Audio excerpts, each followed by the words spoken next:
Shadow Slave. By Guiltythree. Chapter 1229, Seventh Night. A tenebrous stallion was galloping across the vast expanse of white sand. On his back, leaning tiredly in the saddle, sat a beautiful young woman in black garments. The steed and the rider were like a wave of darkness that absorbed the incandescent sunlight, and only the young woman's striking silver hair reflected the light back as it danced in the air. Nephi's was following a swift shadow that glided across the dunes in front of them, guiding the two back to the group. Cresting a tall dune, she saw a scene out of a nightmare. The immaculate whiteness of the sand had been painted red by blood, and grotesque corpses were strewn about, torn asunder and gaping with terrible wounds. The dead nightmare creatures were both numerous and enormous in size. The desert itself had been upturned by the furious battle that had reaped their lives, and several tiny human figures could be seen among the gigantic corpses. Her expression turned grim. At the same time, down below, Sunny turned his head slightly and glanced at the black silhouette of the rider, which was outlined against the azure sky at the top of the dune. Wiping the sweat off his brow, he sighed tiredly and leaned his back against the scaly limb of a dead abomination, hidden in its shadow. She's back. Nephi's had survived her mission. The rest of them had survived, as well, albeit barely. This swarm of nightmare creatures had been too tough even for Sir Gilead to handle. The saint had dealt with the leader of the pack, a great beast, and the rest of them had faced off against the pack of corrupted abominations. Now, Summer Night was severely wounded, and they were similarly battered and drained of strength. In any other situation, a transcendent vanquishing a great nightmare creature would have been a legendary feat worthy of a triumphant celebration, but now, they were just tired and afraid.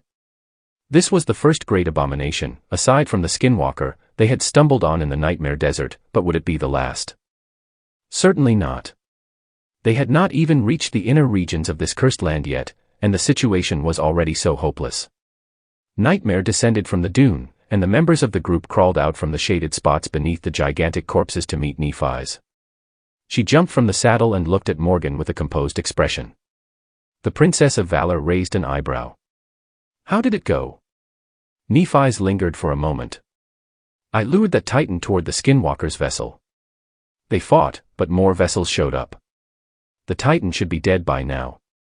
There is still the sea of quicksand between us and the pursuers, with the thing that dwells below, but it won't delay them for long.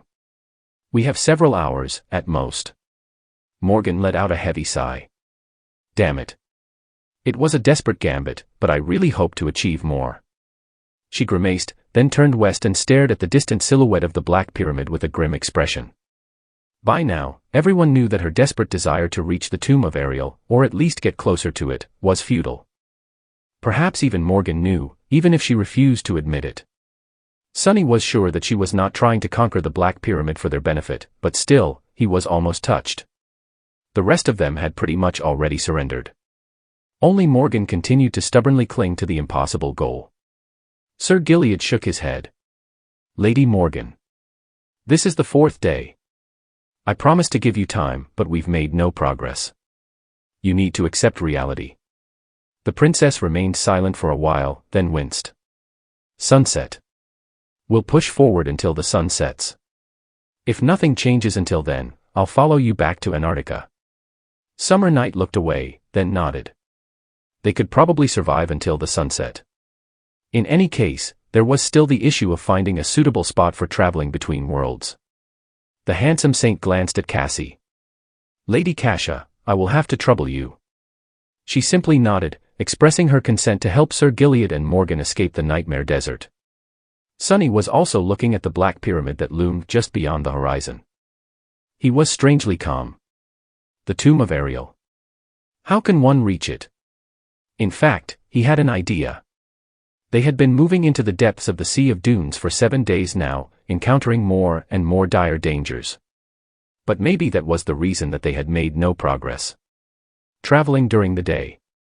Sunny had a gnawing suspicion that one could only get closer to the daemon's tomb during the night. But if that was true, then it was really impossible for them to approach it. Because the nightmare desert during the night was a place not suited for mortals. It was the land of the dead. With a sigh, he took a sip from the endless spring, dismissed it, and started walking. It's so damn hot. They survived another day, even if some of them were on the verge of wishing that they hadn't. There had been more fights, more blood spilled. The Skinwalker was looming close, growing more and more inescapable. The sun was falling behind the dark silhouette of the Black Pyramid, as if being pierced by its sharp tip. The tomb of Ariel was just as it had been from the very start, seemingly within grasp but also utterly unreachable, as if mocking them. Limping, Sunny stepped over the corpse of a slain nightmare creature and walked between two black obelisks that served as a gateway to a buried ruin. This place was going to be their shelter for the night, the 7th night they would spend in the desert. It was also where Summer Night and Morgan were going to leave them. Inside a vast underground chamber hidden beneath the ruin, the members of the cohort were listlessly sitting on the ancient stone floor. Morgan was apart from everyone, nursing a broken arm. Her resilient body was littered with wounds, and she was too low on soul essence to heal them. There was a dark and resentful expression on her face. Everyone seemed to have tacitly agreed to give her some space. Well, Sunny was not someone who had a lot of tact. Walking over to the princess of the great clan Valor, he lowered himself to the cool floor in front of her. Morgan looked up, momentarily confused. Ah. Master Sunless. You must be terribly disappointed in me. Sorry. It seems that I am not as capable of a leader as I thought. He remained silent for a while, then shrugged. Actually, I don't care about that. She smiled bleakly. Oh. If you have not come to chastise me, then what do you want? Sunny looked at her somberly. After you and Sir Gilead are gone, the rest of us are going to try challenging the 3rd nightmare. That is the only way left for us, so. I just wanted to ask if Clan Valor was going to start harassing me again, in case I survive. No one was allowed to become a saint without the permission of the sovereigns. It might have had something to do with what Professor Abel theorized once, that the appearance of gates was innately tied to the advancements of humans on the path of ascension. It might have been just because the sovereigns were unwilling to let anyone grow too powerful without becoming a part of their domains. In any case, Sunny wanted to get some assurances that he was not going to be hunted down by the great clans, on the small chance that he actually managed to return from the 3rd nightmare alive. Looking at him, Morgan suddenly let out a low laugh. 3rd nightmare? Ah. You don't have to worry about that. He frowned. The proud princess seemed to have lowered her perfectly maintained facade. If that was the case. He suddenly felt a compulsion to push his luck a little. Actually, I have another question. Morgan looked at him silently. Sunny met her gaze and asked with a hint of curiosity in his voice, "It's a question that has been gnawing at me for a while. The great clans have been suppressing the transcendence of independent awakened for decades.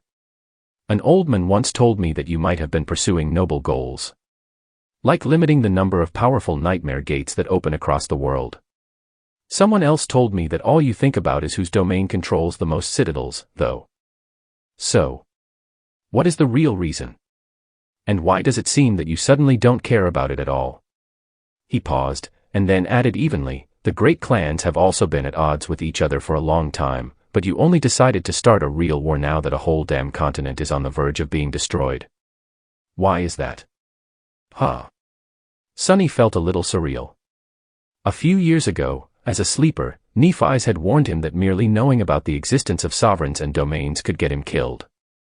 And now, as a master, he was directly asking such questions to the daughter of a sovereign. Well, it was not like Morgan could do anything to him right now. What punishment could be worse than leaving him behind in the middle of the nightmare desert? Sunny was already as good as dead, so there was no reason to hold back. She looked at him for a while, keeping silent.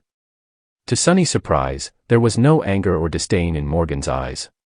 Only a strange, grim amusement. "You really don't know." He shook his head. Morgan frowned and let out a hoarse chuckle. "Well. Both of your questions have the same answer.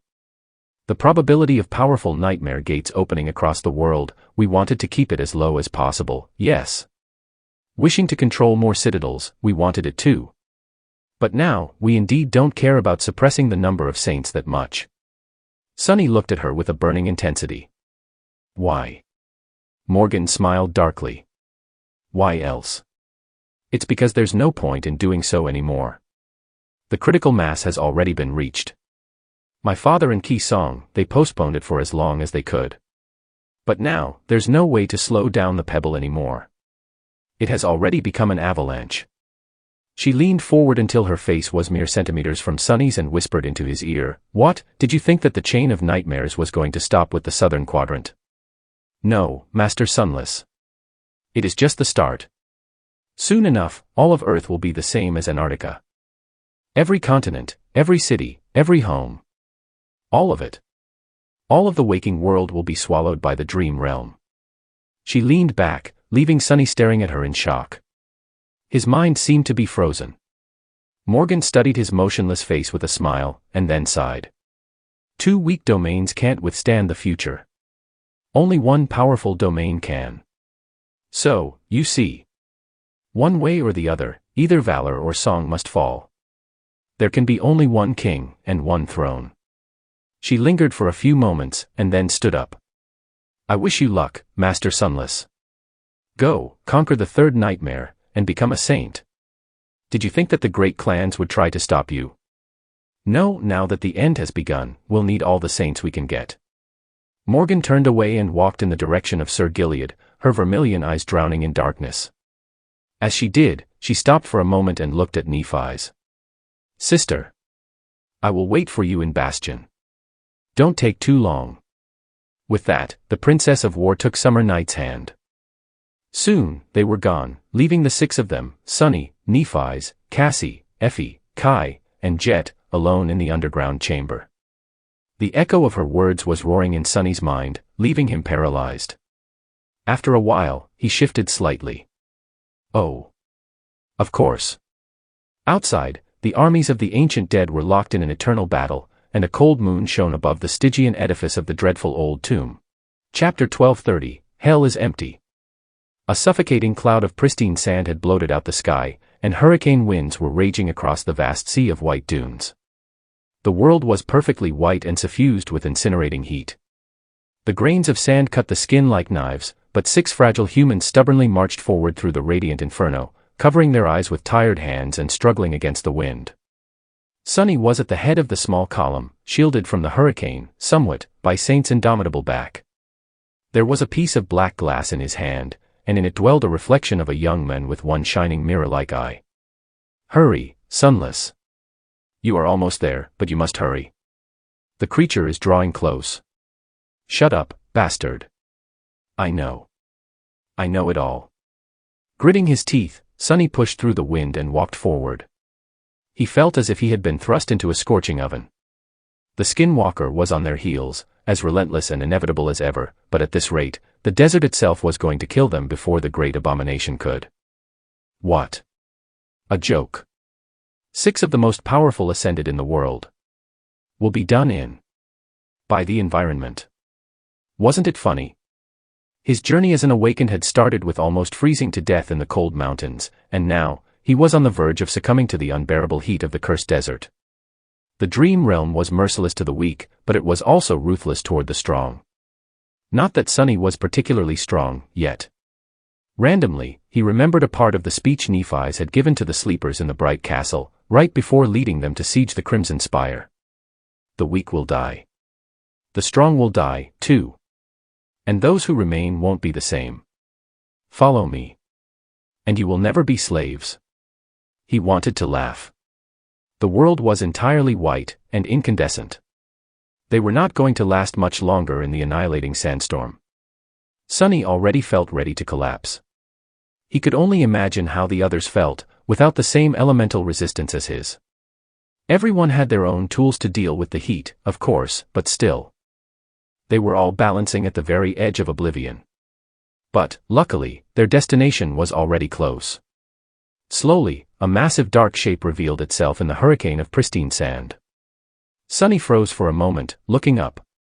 In front of them, some distance away, a giant block of black stone lay between the in front of them, some distance away, a giant block of black stone lay between the white dunes, tilted to the side, its lines perfectly even and immaculately smooth. It seemed impervious to the destructive force of the sandstorm, the cataclysmic fury of the eternal battle between the ancient dead, and even the cruel ravages of time. And yet, one of its ends was cracked, broken, and utterly shattered. Sunny did not know what unholy blow could have damaged the indestructible black stone, and did not want to know. The sight of it stunned him. Not only because he recognized the block of stone for where it had come from, but also for what it was. The entirety of it emanated a familiar ghostly darkness. The giant block of black stone was a seed of nightmare. All of it. Beneath the seed, shielded from the wind by its vast expanse, a monstrous winged abomination lay on the sand. Its powerful limbs and long tail were dwarfed by the size of the black stone block, but none of them were deceived. The creature was massive and dangerous. It raised its long neck and looked in the direction of the six masters, making their tired bodies tense up. At the same time, Mordred's reflection smiled. Oh. Don't mind me, Sunless. That body is really unsightly, huh? Let me change really quick. The abomination opened its maw, and a small human body fell out of it into the sand. A moment later, the creature suddenly dropped its head, lifeless. The human body stirred. The Prince of Nothing slowly rose to his feet, and then waved at them with a bloody stump. The wind carried his voice, "Run! The Skinwalker is almost here." Sunny hesitated for a moment, then glanced at Nephi's. Without wasting any more time, he gathered the last of his strength and dashed toward the giant block of black stone. The rest of them followed. They had already discussed everything that needed to be discussed. Everyone already knew everything there was to know about the nature of the third nightmares, how they were different from the previous two, and how they were similar. They would be entering the trial with their physical bodies this time, for one. After all, there was no distinction between the body that dwelled in the waking world and the body that wandered the dream realm once one became an ascended. That was something Nephi's and Cassie had learned from Clan Valor, and shared with them. It was good to know. Apart from this fact, though, the nightmare they were going to enter was completely unknown. The Skinwalker was breathing down their necks, so there was no time to hesitate. Sunny reached Mordred and looked at him with a scowl. "You better not pull anything once we're inside." The Prince of Nothing lingered for a moment, then grinned. "Ah, you took the words out of my mouth. Sunless. Let's survive." Sunny nodded, then turned to his companions. What was there to say? He forced out a smile and shouted, "Everyone!